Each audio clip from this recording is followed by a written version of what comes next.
मी अरुण घोडके. शिवचिंतन.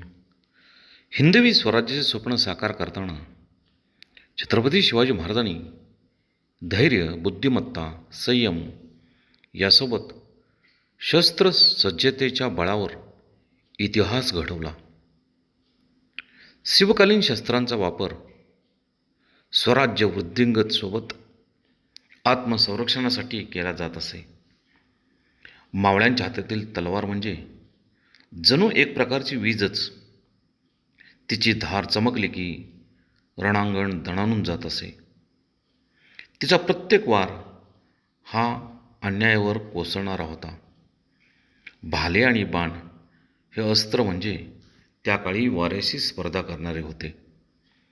दऱ्याखोऱ्यातून, झाडांच्या आडोशातून, अंधाराच्या कुशीतून हे अस्त्र शत्रूवरती अचानक कोसळत असे.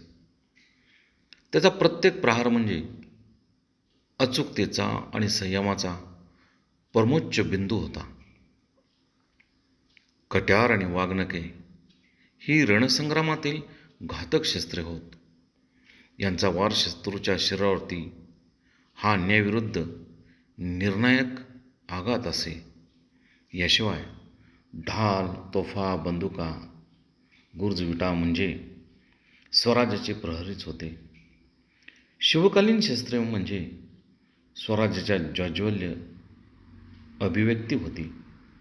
त्यामुळेच शिवकालात मराठी मुलकाच्या अस्मितेचा झेंडा सर्वत्र फडकला गेला.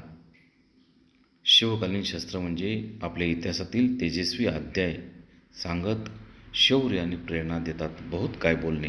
राम कृष्ण हरी.